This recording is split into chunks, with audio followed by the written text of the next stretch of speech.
Okay, this is a problem. I see him.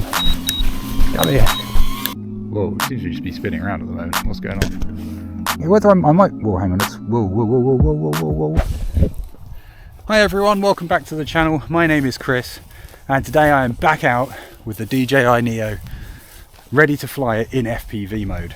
In my last video I flew the Neo for the first ever time in FPV, and it wasn't just the first time I'd flown the Neo in FPV, it was the first time I'd flown any drone of any sort in any mode. And to be honest, I think I kind of nailed it. Whoa, what's going on? No! Ah!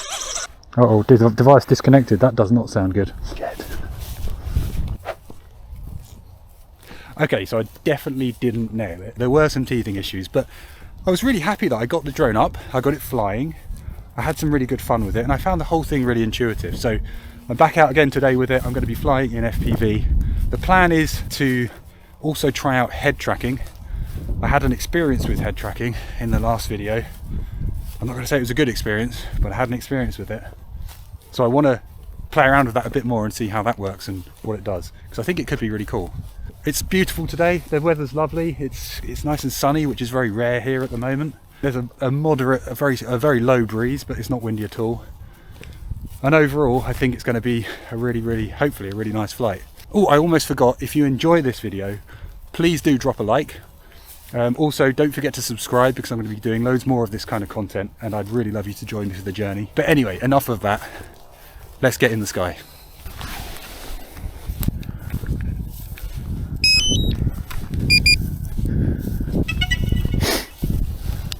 Okay, so I think we are ready to take off. Okay, here we go.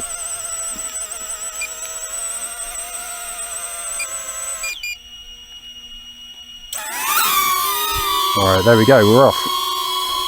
Okay. Oh, I'm getting some weird interference on the goggles here. I'm not sure what that's about. What is that about? Oh, I know what that is. I have left the little cover thing on the drone. Oh dear. Okay, one sec. Okay, this is a problem.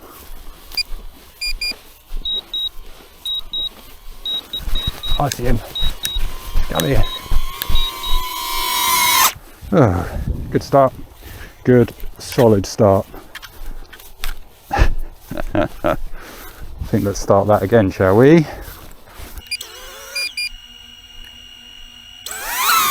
Okay, we're up. That's looking a bit better. There we go. That is looking a lot better. Look at that.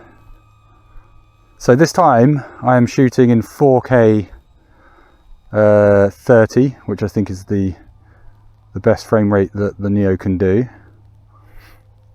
Last time I was in, I think, 1080p 60. So it'd be interesting to see how this footage actually ends up looking, but I mean, as far as I can see on these goggles, it looks lovely. It's a beautiful day today. Look at this. This feels so good. I'm only in normal mode at the moment, so I'm not flying particularly quickly. I'm doing about 6 meters a second. Oh, pigeon, sorry mate. Let's have a look over here. So this is nearby to where I was flying the last time I was here. Oh, that's a beautiful... I won't fly over there because there's some birds flying. Can you see them? I'm going to try and climb a bit here. The thing I find is if you use the joystick to climb, it seems to be incredibly slow. You can see it's climbing. I'm using just the joystick at the moment, and it's barely climbing. It's only doing... It's very, very slow. Whereas if I use the trigger and I point up, it seems to be much quicker. Flying over some water, which I know is technically a no-no with the Neo. I think it's because of the ground sensors, and I think it's more if you're trying to fly it with sort of follow me mode and stuff like that on, it has trouble. But it seems, I mean, I've not gone particularly close to the water, but it seems fine at the moment. Should I risk getting a bit closer to this river? I feel like I could try and get a little bit closer.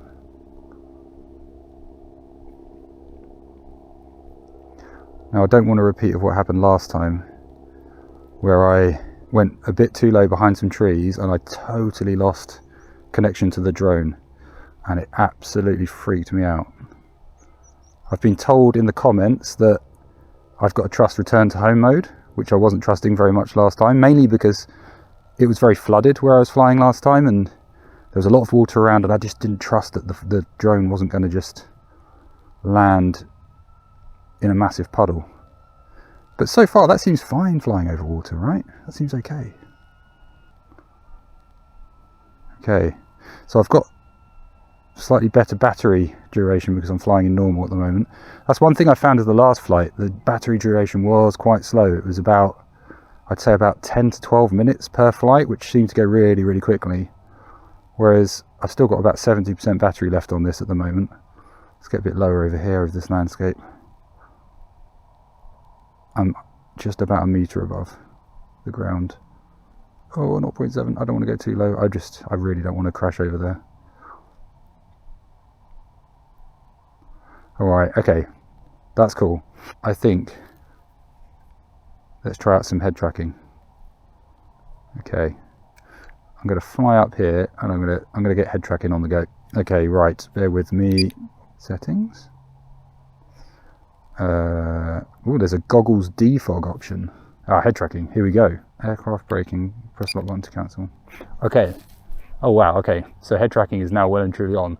So the thing I find, this is the weird thing I find about flying a drone is, I don't know if anyone else does this, but I look down at the ground. Just naturally, I look down at the ground. So as soon as I started there, you saw my head was down here. So I had to look. It feels like I'm looking right up, but I'm not. I'm just looking at the horizon. It feels very odd. Okay. Oh wow, that's cool. So okay, so I'm turning my head left and right, and the drone is carrying on straight. So I need to focus on. There's a little circle that tells me, I think, where I'm facing, where I'm heading. This is cool though, because I think what you could do with this is I reckon you could get some really nice kind of cinematic shots by using your head to kind of pan like that. That's actually pretty cool, honestly. And this is the other thing, I mentioned this last time, but this doesn't give me any motion sickness at all. And I know previously I've used VR goggles in the past and I found them quite bad, but this doesn't give me any motion sickness, and I wondered if head tracking would, but it's not. I want to just see if I can head over. Let's head over back over to the river. I want to see if I can get some cool kind of like cinematic shots maybe. It blows my mind that you can do this for, I mean, this drone itself, I mean, obviously I've got the whole kit for the Motion Fly More pack is not the cheapest, it's 400 odd quid. But the drone itself is only 140 pounds, I think you can get it for, and it just blows my mind that this thing is capable of this kind of technology for that price point. It's crazy. It's so good. Let's get some cool views of this river as we fly over. Look at this. That is absolutely beautiful. That's so cool, isn't it? Max flight altitude reached. Okay. I'm only about, I think, 120 meters up. I would have thought it could go higher than that. But to be fair, it feels pretty high. Just going to try and descend a little bit. I want to get a bit closer to this. I swear, the joystick to ascend and descend doesn't seem to do anything. Yeah, it's very slow. It's very, very slow. You're better off flying this way, I think. You're better off kind of tilting down. Oh, okay. Low battery, return to home. Okay. Should I trust return to home? I'm gonna trust it and see what happens.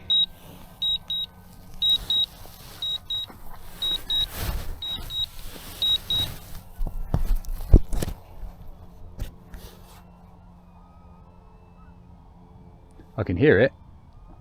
I've got my goggles off at the moment, so I can't. I'm going to just check in the goggles to make sure he is actually flying somewhere. Whoa, it seems to just be spinning around at the moment. What's going on? Maybe that was because I took the goggles off and the head tracking went a bit mad there. Alright, mate.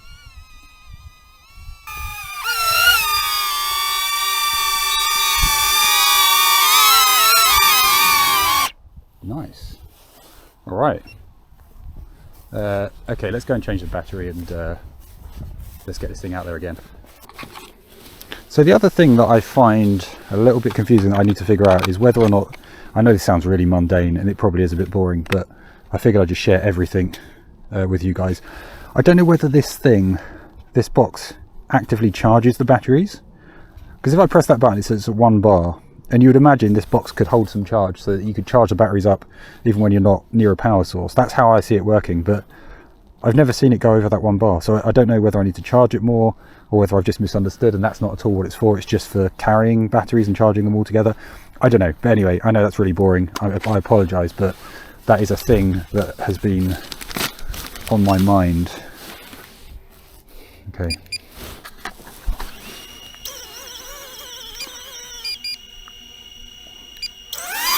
Right. Okay. So I have got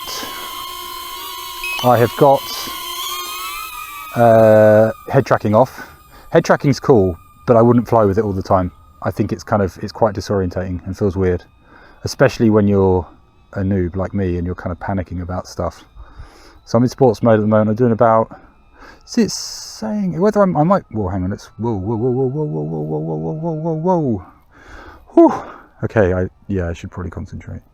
Yeah, I'm not sure about the speed thing. It's confusing me. So it's saying 6 meters a second here, right? Let's just do a little test.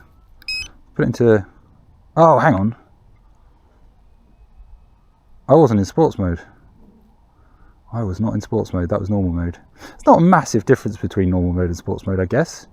Sports mode is about 8 meters a second, so a couple more meters a second. Oh, look at those birds. They're beautiful. A couple more meters a second than sports mode, which is cool.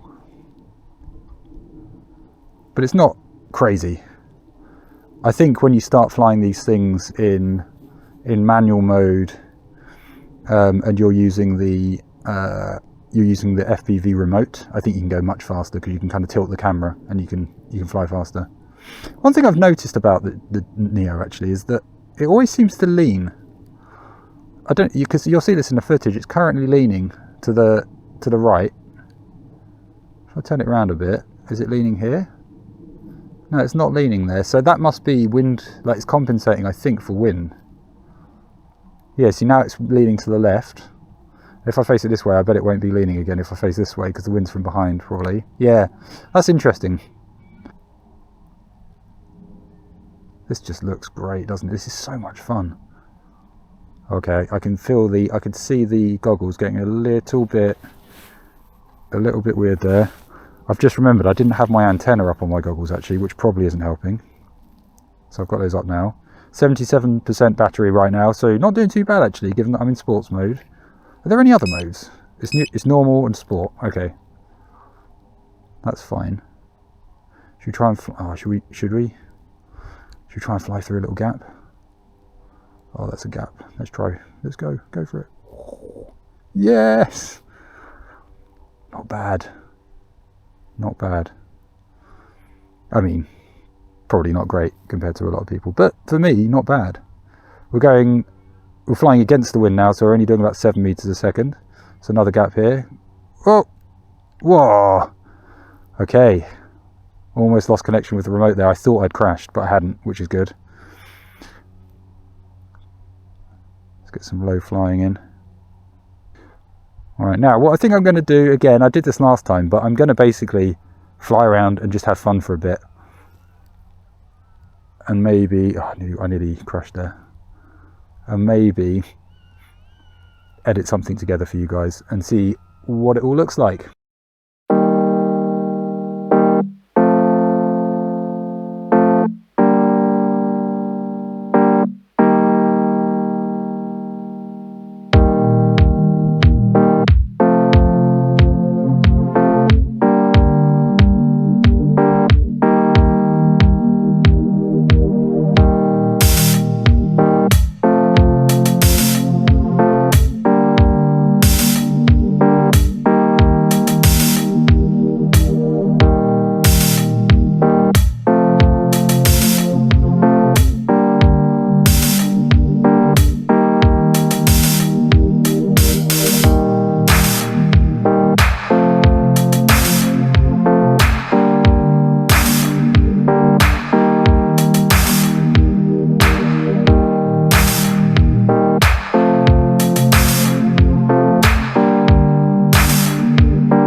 Right, second flight is well and truly complete. That was great. It was really good fun. The head tracking was kind of as I expected. It was good for getting specific shots of different areas that you want to look at, but it was quite disorientating, especially at one point. I think it was trying to do return to home, and it just felt like it was all over the place, so I had to turn it off. But it was cool. It's definitely a good mode, but not something I think I'd fly in all the time. Had some good fun in sports mode there. Lots of kind of like finding small gaps through trees and stuff. Loads of hitting small branches and blades of grass and stuff like that, but there was just no interference with the drone at all. It just seemed to be able to fly straight through with no issues at all, which is, I think, really good, really useful, especially if you're not super accurate like me. Flying over water seemed to be fine, like I was flying it over a river for some time there. I didn't go too low because I didn't want to risk it too much, but it seemed fine. And overall, just really fun flight. One thing that I think I can start to understand now is why people love flying around complicated areas where there's lots of obstacles and stuff like that. It feels like that would be really good fun. So maybe that's something I need to seek out for the future. And another thing that I'm really keen to explore is the FPV 3 or I guess the FPV 2 remote, which is, if you're unfamiliar, it's basically a remote control with sticks instead of the motion controller that I'm using. And it's a much more involved process. You have to put the drone in manual mode, and you're controlling every aspect of its flight, basically. I'm going to grab one of those controllers at some point soon. I'd love to hear in the comments if you're interested in that. Let me know. I was really blown away by the reaction to the first video, actually. I had so many positive comments. It was crazy, and I really appreciate it. It was just lovely to see so many people who are so excited by this hobby jumping in and giving me recommendations and tips and just being really nice. So thank you so much for that. I really appreciate it, and I hope this video was also enjoyable. Let me know what you think, and as I said before, do please like this video if you enjoy it. Subscribe if you want to see more of this kind of content, because I'm going to be doing loads more. I think that's probably it for now. Thanks so much for joining me, and I'll see you in the next video, hopefully. Take care.